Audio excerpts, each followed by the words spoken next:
Où est-ce qu'on peut trouver la joie réelle? Eh bien, on va tous l'apprendre ensemble aujourd'hui à l'émission La Parole vivante.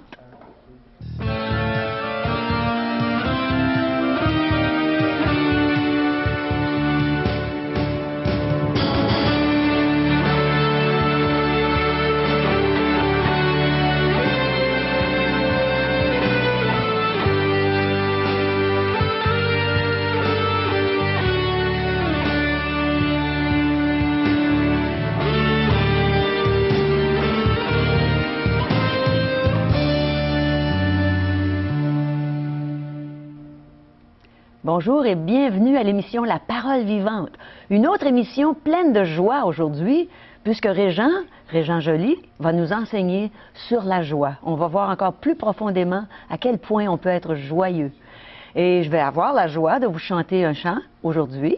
Et on va vous présenter Gilles Saunier, un pasteur de Saint-Hubert qui va nous donner son témoignage. Alors, restez avec nous et n'oubliez pas, vous pouvez nous rejoindre à 1-877-l'Espoir, 1-877-537-7647 ou aller sur notre site web espoir.ca. Où est-ce qu'on peut trouver la joie réelle? Je me suis demandé ça longtemps avant de connaître le Seigneur Jésus. Et je suis heureuse de savoir que Régent, bonjour Régent. Bonjour Caro. Tu vas nous entretenir justement sur la joie. Aujourd'hui, nous allons faire une thérapie de groupe. Ah, c'est bien. Où sont les gens avec le bonheur, avec la joie? Est-ce qu'on a besoin de gagner le million pour être heureux? Je pense pas. Est-ce qu'on a besoin d'être un sportif, un athlète ou un artiste bien rémunéré pour être heureux? Si on avait besoin de ça, je serais pas heureuse. C'est la société et ses valeurs. Hein? Oui. Dieu et ses valeurs, lui aussi a de quoi nous partager. Il aimerait bien que puisse profiter de son bonheur, de sa joie. Alors une joie, un bonheur relié directement avec notre Créateur. C'est lui qui l'a produit comme ça. Pensons à ce que nous pouvons vivre dans notre quotidien. Si vous êtes maman, papa, vous êtes couple, parents, puis vous venez d'avoir un petit bébé. Oh là là, quelle joie. Et tout de suite, la communication s'installe. Il ne sait même pas encore prononcer ni le mot papa ni maman. Il ne sait pas parler. Mais un sourire de ce petit bébé-là, ça change toute l'atmosphère de la pièce. Est-ce que tu penses que c'est Dieu qui produit cette joie dans un petit bébé? Je crois que oui, moi. C'est Dieu qui a créé l'homme avec ses émotions. L'être humain, si on veut parler en général, mais le sens d'être homme ou humain, c'est le langage de Dieu. Alors, c'est l'être humain. Et ce petit enfant qui arrive et que de fois, nous sommes égayés de le voir et nous sourire, nous apporter la joie, la bonne humeur. C'est une richesse, ça. Oui, hein? Et ça coûte rien. Et de voir que même un pauvre peut communiquer ce bonheur. Oui. Communiquer un sourire, un rire. Ça se communique, puis très bien. D'entendre une personne, tu es dans une autre salle et tu entends un rire, et tout de suite tu es communiqué, tu es touché par le rire et la joie qui s'exprime dans l'autre pièce. Oui. Et combien ça nous fait du bien aussi de recevoir un sourire, hein? Et c'est gratuit, tout le monde peut le donner. Sur la route, s'il y avait plus de gens qui se souriaient en affaires lorsqu'on se croise, on se rencontre dans les lieux publics, un simple sourire. Comment est-ce que ça peut apporter de l'espoir, apporter la vie, un bonheur? Ça peut encourager une personne découragée, hein, simplement. Ça peut l'encourager. Oui. Et on part avec ça pour le reste de la journée. Pourquoi on s'est souri le matin. Hein? Ceux qui vivent ensemble dans un même foyer, là, le couple, se sourire avant de partir. Il me semble qu'on a fait plein d'énergie pour la journée. Puis on a hâte de rentrer le soir pour retrouver ce même sourire, cette bonne humeur, cette joie. On a besoin d'un sourire et on a besoin de la joie du Seigneur. Bien, imaginez maintenant celui de Dieu, parce que Dieu nous sourit. Oui. Dieu a apporté cette joie. Il y a un verset, je vais juste vous lire ce verset, c'est dans Philippiens 4.4. Tu peux nous dire ça en 3 secondes? En 3 secondes. Alors, réjouissez-vous dans le Seigneur, tiens. Et je le répète, réjouissez-vous. Oui, alors tantôt, on va élaborer là-dessus. C'est ça. On continue à se réjouir dans quelques secondes.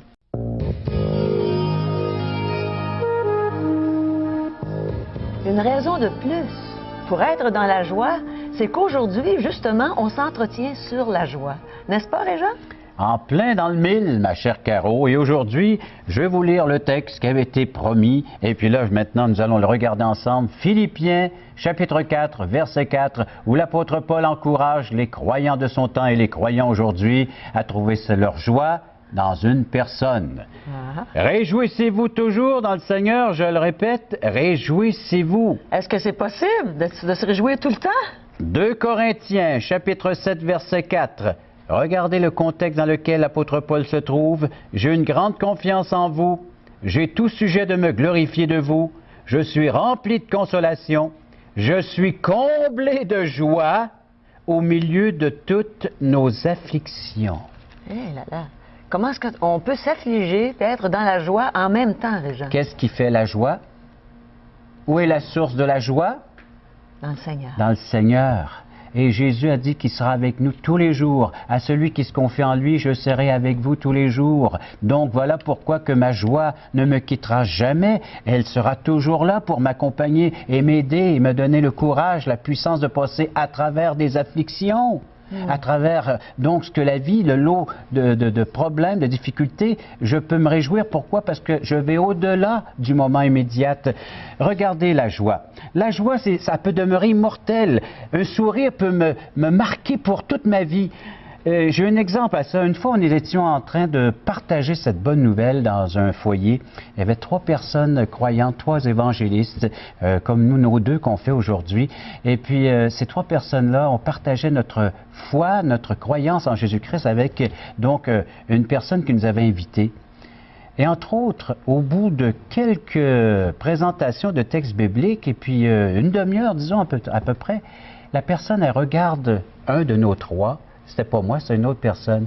Et puis elle nous dit, si le message que vous êtes en train de me partager me donne le sourire qui est accroché au visage de l'un de vous, je dis oui.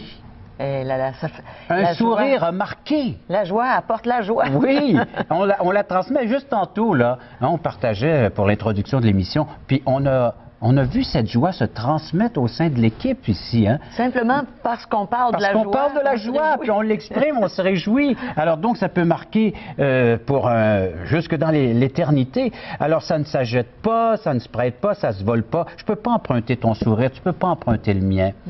Il faut le vivre. Il faut vraiment que ce soit de nous. Alors, plusieurs, donc, vivent des tensions, de l'angoisse, des soucis, le stress. Comment faire pour détendre les nerfs, se déstresser, hein? Oui. Le sourire, le rire. Oui.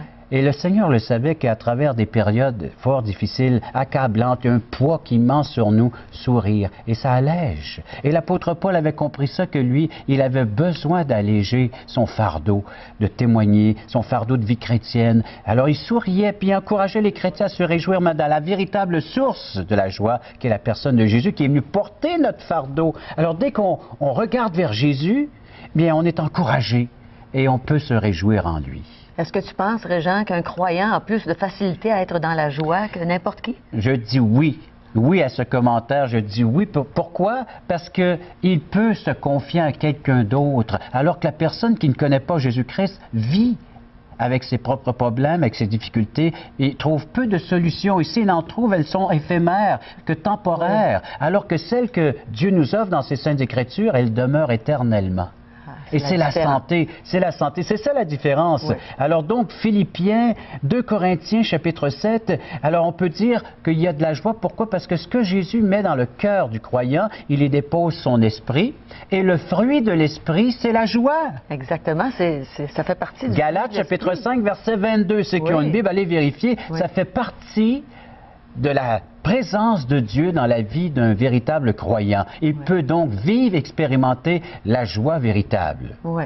Et malgré peu importe le contexte dans lequel il se trouve. Alors, 1 Pierre, je vais vous lire un texte dans 1 Pierre, chapitre 1, versets 6 à 9. Alors, un contexte difficile, encore une fois, pour l'apôtre Pierre et les croyants auxquels il s'adresse. Et 1 Pierre, chapitre 1, verset 6, « C'est là ce qui fait votre joie, quoique maintenant, puisqu'il le faut, vous soyez attristés pour un peu de temps par diverses épreuves, afin que l'épreuve de votre foi, plus précieuse que l'or périssable, qui cependant est éprouvée par le feu, ait pour résultat la louange, la gloire et l'honneur lorsque Jésus-Christ apparaîtra. » Qu'est-ce qui fait notre joie? Eh bien, c'est de regarder au dépôt de ce que Dieu a bien voulu nous faire profiter en la personne de Jésus. Parce que si je lis le verset qui était juste un peu plus haut, un héritage qui ne peut ni se corrompre, ni se souiller, ni se flétrir, il vous est réservé dans les cieux. à vous qui par la puissance de Dieu êtes gardés par la foi pour le salut prêt à être révélé dans les derniers temps. C'est ce qui fait votre joie, quoique pour un temps vous devez passer par les afflictions. Alors, est-ce que tu veux dire que notre joie dans l'affliction, ce serait le fait qu'on a l'espérance parce qu'on sait qu'on va être au ciel pour l'éternité? On sait c'est que tout ça, c'est temporaire, mais ce qui s'en vient sera éternel, demeurera pour toujours. Ouais. Alors, imagine un trésor auquel ni les voleurs ne peuvent dérober, ni la rouille ne peut venir atteindre. Un trésor, une richesse que Dieu a déposée déjà en nous, les prémices. Alors déjà, le fruit de cela qu'on peut bénéficier, de savoir ce qui nous est réservé pour l'éternité. Tout ça à cause de Jésus qui est venu sur cette terre déposer chez la personne qui le reçoit, qui l'accueille comme son sauveur personnel, ce merveilleux trésor, cette richesse éternelle. Et c'est là que je puise jour après jour afin de pouvoir marcher en tant que véritable chrétien. Là, je comprends ce que tu veux dire quand tu lis qu'on est attristé pour un peu de temps. Parce que le temps sur cette terre, c'est pas long à côté de l'éternité. De ce qui s'en vient, hein? Oui. Quelques textes dans les Proverbes. Le Proverbe, c'est la sagesse, c'est-à-dire c'est expérimenter la parole de Dieu, la personne de Dieu. Alors oui, on peut avoir des moments où on a des cœurs à consolider, des aptitudes à lutter contre le cafard, la monotonie. Et Proverbe 17-22 nous dit: un cœur joyeux est un bon remède, mais un esprit desséché, abattu, hein? Alors assèche les eaux, un esprit abattu. Mais le cœur joyeux, c'est le remède. Alors le cœur joyeux est contagieux. Ça se transmet, hein? Alors, et puis un autre texte, c'est Proverbe 15-13. Écoutez cette vérité. Un cœur joyeux rend le visage serein, mais le cœur est triste, l'esprit est abattu. Alors, quand le cœur est triste, l'esprit est abattu, mais quand le cœur est dans la joie, le visage est serein. C'est vrai. Vous savez que j'ai plusieurs surnoms. Les gens m'appellent Monsieur Espoir ou bien ils m'appellent Monsieur la Joie. Ah oui, mais c'est justement, j'allais dire ça, Régent, au sujet de toi. J'allais le dire à nos téléspectateurs, que ceux qui connaissent Régent Joly très bien, qui font des camps de l'espoir avec lui, il y a une joie contagieuse. On a juste à le regarder, puis on a le goût de sourire, puis on a le goût d'écouter ce qu'il va partager avec nous. On sait que ça va nous apporter encore plus de joie. T'imagines-tu si tous les chrétiens vivaient de cette joie? Exactement. Parce qu'elle est là, elle est déposée en nous. C'est le Saint-Esprit qui vient habiter en nous. Si on entre dans une pièce et on exprime cette joie, tout ce qui peut se transmettre. Mais imagine maintenant un chrétien qui arrive avec cette joie, mais on est 10, on est 20, on est 50, on est 100, on est 200. Une explosion de joie. Et ça devrait l'être lors de nos célébrations, lorsque les chrétiens se rencontrent pour souligner la présence de Dieu parmi eux, pour adorer Dieu, louer Dieu. Ça devrait se faire dans une célébration de joie. Oui. Un peu comme on va à un stade pour voir notre équipe, puis si elle gagne, ben le toit explose, puis on l'exprime, on est heureux quand on sort de là. Hein? Et on voit les gens qui sortent de là, s'ils ont perdu, c'est autre chose. Mais nous, on est une équipe gagnante, on est assuré de la victoire. Alors, on ne chantera pas « Nous sommes joyeux et nous débordons de joie, youpi ». Impossible. Avec le Seigneur, c'est pas possible d'être comme ça.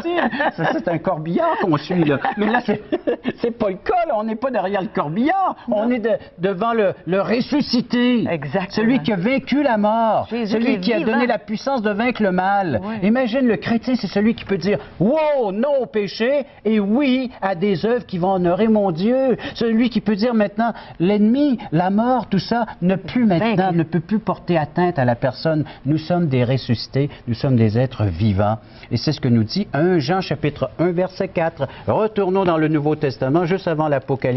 Que nous dit l'apôtre Jean? 1 Jean 1 chapitre 4. Et nous écrivons ces choses afin que notre joie soit parfaite. Pourquoi une joie parfaite? Une joie qui ne changera jamais. Une joie qui comble l'être humain, qui vient le rassasier, qui vient lui donner ce qu'il avait grandement besoin.